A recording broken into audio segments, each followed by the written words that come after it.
বাড়ি থেকে বেরোনোর সময় ঘড়ির কাঁটায় সকাল 6টা দেখে বেরোলাম 2 বন্ধুতে মিলে। সম্বোধনে অবশ্য আমি বৈদি বলেই ডাকি, কিন্তু যার সঙ্গে মনের কথা শেয়ার করে আনন্দ পাওয়া যায় সেই বন্ধু। হেঁটে এসে প্রতিদিনই হাতে সময় থাকলে একটু ছাদে আসি। দেখুন আমার ছোট্ট জবা গাছগুলোতে কি বড় বড় হলুদ জবা ফুটেছে। শীত মানেই হলো রঙের মেলা। পোশাকে বলুন, খাবারে বলুন, ফুলে বলুন, সর্বত্রই নানা রঙ। আমার ছাদও নানা রঙের ফুলে ভরে গেছে। দিনের প্রথম সূর্যের আলো এসে সারা ছাদ জুড়ে পড়েছে। খুব সুন্দর দেখতে লাগছে। দেখুন লেবু গাছে কত লেবু ধরেছে। এই সমস্ত ফুলের মধ্যে অনেক ফুলই চলে যাবে সকালবেলা আমার গোবিন্দর চরণে। ফুল ফোটা সার্থক।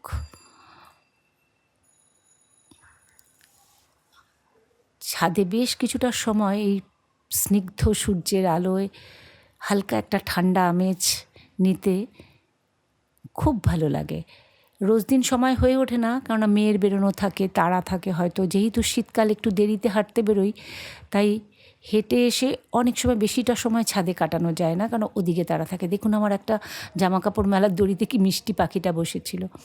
ছাদ থেকে নেবে 1 কাপ গরম চা দিয়ে নেশা বলুন, তৃষ্ণা বলুন মিটিয়ে সোজা চলে এসেছি সেই নির্দিষ্ট অফিস আমাদের হেসেলে, যে অফিসের কোনো টাইমিং নেই 10টা 5টা।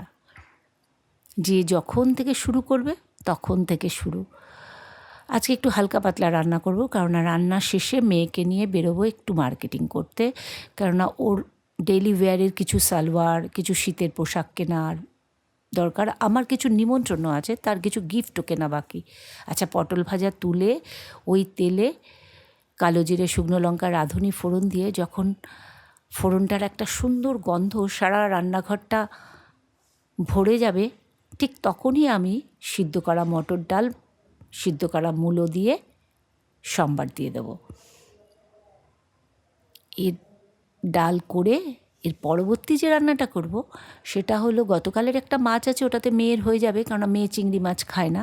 একটু চিংড়ি মাছ আছে, সেই চিংড়ি মাছের তো অনেক রেসিপি হয়, কিন্তু আমার না এই সর্ষে নারকেল দিয়ে যে ভাপাটা হয় সেটা খুব ভালো লাগে। কাঁচা তেল ছড়িয়ে মাইক্রোওয়েভে এটা দিয়ে দেবো। ও হ্যাঁ, এতক্ষণ ধরে যারা মূল্যবান সময় থেকে অনেকটা সময় আমার সঙ্গে খরচ করে এত দূর অবধি এসেছেন, তাদেরকে জানাই অনেক অনেক ভালোবাসা। আর আমি কাউকে আজকে লাইক দিতে বলবো না। আমি জানি আমার যেসব প্রিয় বন্ধুরা লাইক দেবার, তারা ঠিক একটা লাইক দিয়েই এতক্ষণ আমার সঙ্গে আছেন, কিন্তু যারা না দেবার তাদেরকে বললেও দেবে না।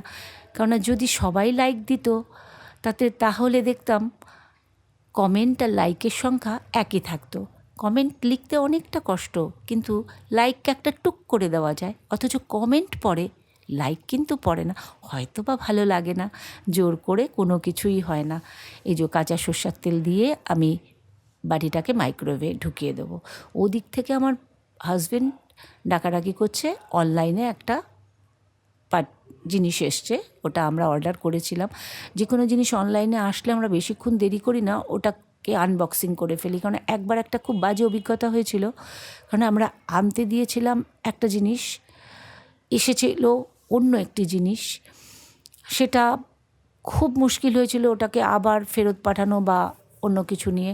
তারপরেও তারা আছে, স্নান করে বেরোবো, তাই মাইক্রোওয়েভে এটা মোটামুটি 4 মিনিট মতো দিয়ে প্রথমে আমি ফুল টিপেছিলাম, তারপরে আবার ওটাকে স্টপ করে নর্মাল 4 মিনিট দিয়ে আমি চলে যাব ওই প্যাকেটটা আনবক্সিং করতে। আসলে একটা খুব ভালো ঘি অর্ডার করেছিলাম অনেক দিন আগেই, কিন্তু এটা কলকাতারই কোন একটা জায়গায় এই মুহূর্তে মনে পড়ছে না, সেখানে এসে ঘিটা আটকে ছিল। মাই ডেইলি লাইফ কিচেন থেকে বাংলাদেশের শিশির বোন ঘিয়ের বিজনেস করছে, আমি দেখি এত ভালো লাগে। কলকাতায় থাকলে অবশ্যই অর্ডার করতাম।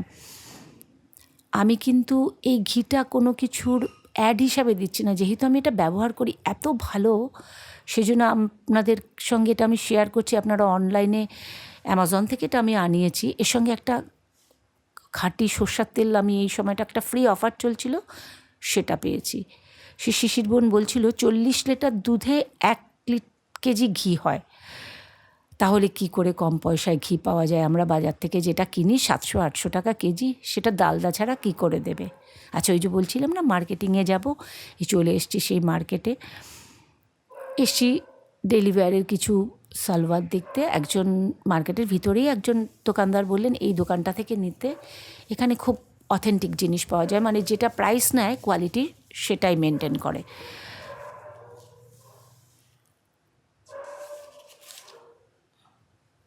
আজকে কিন্তু বাইরে একটা হালকা মেঘ আছে, একটু হালকা গুড়ি গুড়ি বৃষ্টিও পড়ছে, যার ফলে রাস্তায় যে সবগুলো বসে সেগুলো অনেকটাই বন্ধ। সন্ধে হয়ে গেছে, ফেরার পথে রেস্ট নেব, রিফ্রেশ বলুন, সবটার জন্যই কিছু তো সঙ্গে লাগবেই। সেই জন্য চায়ের সঙ্গে টা হিসাবে কিছু চপ নিয়ে এসেছি। আর এই যে আচারটা দেখছেন, এটাও আমার অনলাইনে কেনা।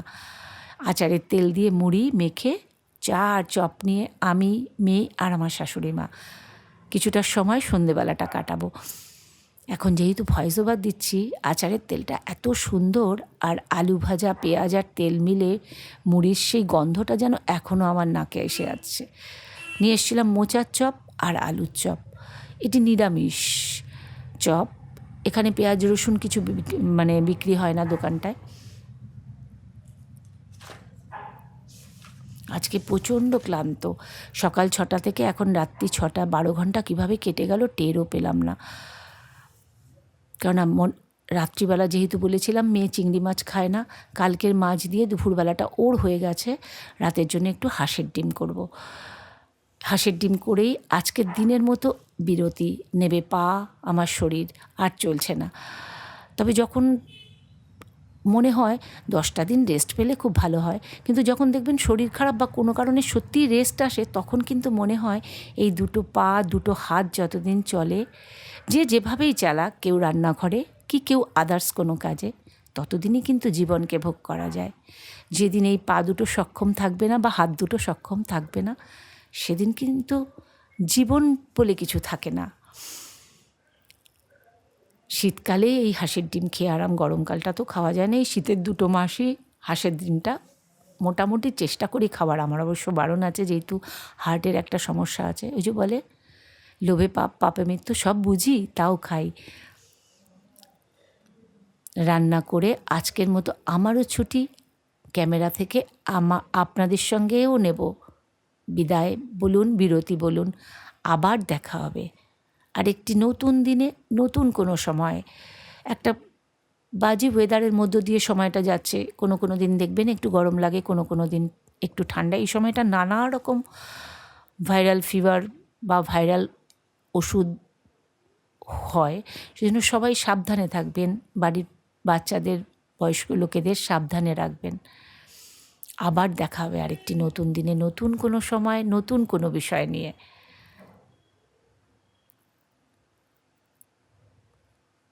সারাটা দিনের রুটিনটা আজকে আপনাদের সঙ্গে শেয়ার করলাম।